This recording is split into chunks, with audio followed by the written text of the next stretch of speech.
ফের সমবায় নির্বাচনে জয়লাভ তৃণমূলের। পূর্ব মেদিনীপুরের বাজকুল কৃষি সমবায় সমিতির নির্বাচনে জয় ৪২টি আসনের মধ্যে ২২টি আসনেই জয়লাভ তৃণমূল কংগ্রেসের। একেবারে আপনারা দেখতে পাচ্ছেন তার পরবর্তীতেই তৃণমূল কংগ্রেস কর্মী সমর্থকদের সবুজ আবির দিয়ে কি পরিমাণ উচ্ছ্বাসে মেতেছেন তারা।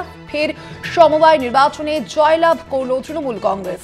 পূর্ব মেদিনীপুরের বাজকুল কৃষি সমবায় সমিতির নির্বাচনে জয়লাভ করল তৃণমূল কংগ্রেস এবং তারপরে সবুজ আবির দিয়ে উচ্ছ্বাসে মাতলেন তৃণমূল কর্মী সমর্থকরা। ৪২টি আসন ছিল এবং সেই ৪২টি আসনের মধ্যে মূলত ২২টি আসনেই জয়লাভ করল তৃণমূল কংগ্রেস নেতৃত্ব।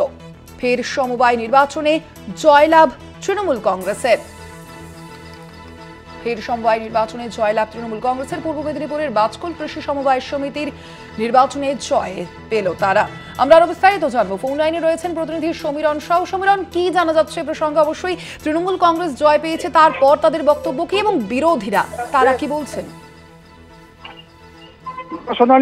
এই জয়ে কার্যত উচ্ছ্বাসিত রাজ্যের শাসক দল, কিন্তু এই মুহূর্তে বিরোধীদের সিপিএম যারা জোট তাদের কোনো প্রতিক্রিয়া এখনো পর্যন্ত আমরা পাইনি।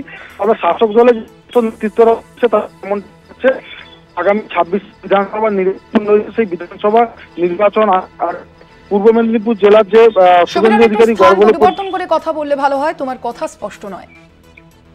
পূর্ব মেদিনীপুর জেলার যে একাধিক গ্রাম পঞ্চায়েত রয়েছে, পূর্ব মেদিনীপুর জেলা একাধিক বিধানসভা যেখানে শুভেন্দু অধিকারী তথা রাজ্যের বিরোধী দল নেতা শুভেন্দু অধিকারী যেখানে প্রভাব রয়েছে, তার মধ্যে একটি জায়গা হচ্ছে ভগবানপুর। আর এই ভগবানপুর বিধানসভা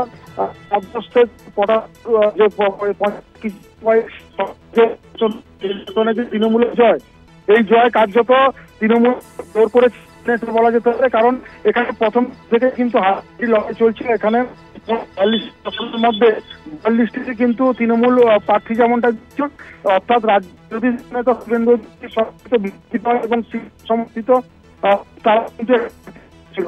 এই হাড্ডি লড়াইয়ের মধ্যে ৪৩টির মধ্যে তোমার কথা একেবারেই স্পষ্ট শোনা যাচ্ছে না সমীরণ। আপাতত ধন্যবাদ তোমায়। আমরা কথা বলছিলাম, আমাদের সঙ্গে ফোন লাইনে ছিলেন প্রতিনিধি সমীরণ সাউ।